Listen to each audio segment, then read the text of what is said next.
Slaughterhouse 5, Chapter 1D.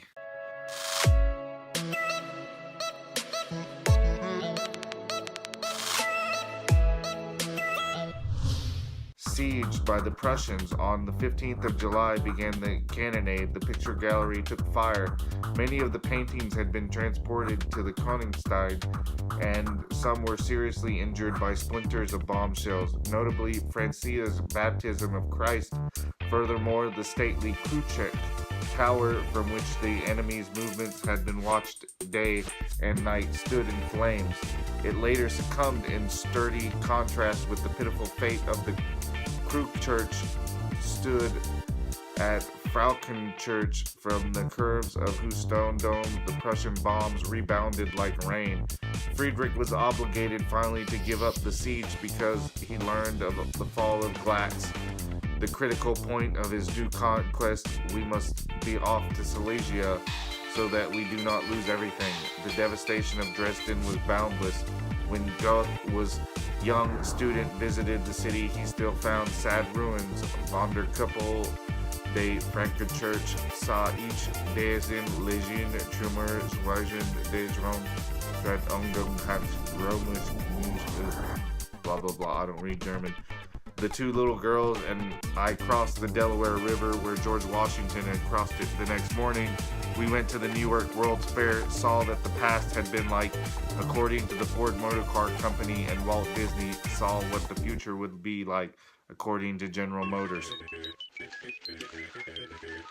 And I asked myself about the present, how wide it was, how deep it was, how much mine was mine to keep. I taught creative writing in the famous writer's workshop at the University of Iowa for a couple years. After that, I got into some perfectly beautiful trouble, got out of it again. I taught in the afternoons. In the mornings I wrote. I was not to be disturbed. I was working on my famous book about Dresden, and somewhere in there a nice man named Seymour Lawrence gave me a 3-book contract, and I said, okay, the first of the 3 will be my famous book about Dresden. The friends of Seymour Lawrence call him Sam, and I say to Sam now, Sam, here's the book. It is so short and jumbled and jangled, Sam, because there is nothing intelligent to say about a massacre. Everyone is supposed to be dead, to never say anything or want anything ever again. Everything is supposed to be very quiet after a massacre, and it always is, except for the birds. And what do the birds say? All there is to say about a massacre. Things like, poo, tee, wheat.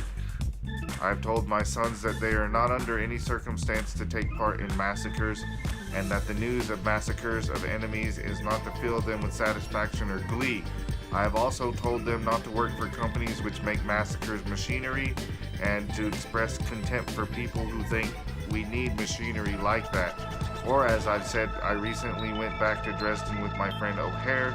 We had a million laughs in Hamburg and West Berlin and East Berlin and Vienna and Salzburg and Helsinki and in Leningrad too. It was very good time for me because I saw a lot of the authentic backgrounds for made up stories which I will write later on. One of them will be the Russian Baroque, and another will be No Kissing, and another will be Dollar Bar, and another will be If the Accident Will, and so on and so on. There was a Lufthansa plane that was supposed to fly from Philadelphia to Boston to Frankfurt. O'Hare was supposed to get on in Philadelphia, and I was supposed to get on in Boston, and off we'd go. But Boston was shocked, so the plane flew straight to Frankfurt from Philadelphia, and I became a non-person in the Boston fog, and Lufthansa put me in a limousine with some other non-persons and sent us to a motel for a non-night. The entire time not passed, somebody was playing with the clocks, and not only the electric clocks, but the wind-up kind too, and the second hand on my watch would twitch once a year, would pass, and then would twitch again. There was nothing I could do about it as an earthling. I had to believe whatever clock said in calendars. I had 2 books with me, which I had meant to read on the plane. One was Words for the Wind by Theodore Rothke, and this is what I found in there. I wake to sleep, and I take my waking slow. I feel my fate in what I cannot fear. I learn by going where I can't have to go. My other book was Erica Ostrowski, Celine in His Vision. Celine was a brave French soldier in the First World War until his skull was cracked. After that, he couldn't sleep and there were noises in his head. He became a doctor and he treated poor people in the daytime and he wrote grotesque novels all night. No art is possible without the dance with death, he wrote.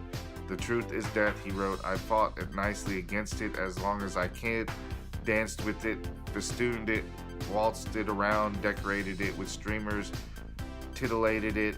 Time obsessed him. Miss Ostrowski reminded me of the amazing scene in Death of the Installment Plan where Celine wants to stop the bustling of a street crowd. He screams on paper, make them stop, don't let them move anymore at all there, make them freeze once and for all, so that they won't disappear anymore. I looked through the Gideon Bible in my motel room for tales of great destruction. The sun was risen upon the earth when Lot entered into Zohar, and then the Lord rained upon Sodom and upon Gomorrah brimstone and fire from the Lord of heaven, and he overthrew those cities and all the plain and all the inhabitants of the cities that which grew upon the ground. So it goes, those were vile people in both those cities, as well known. The world was better off without them. And Lot's wife, of course, was told not to look back where all those people in their homes had been, but she did look back and loved her for that because it was so human. So she was turned into a pillar of salt. So it goes.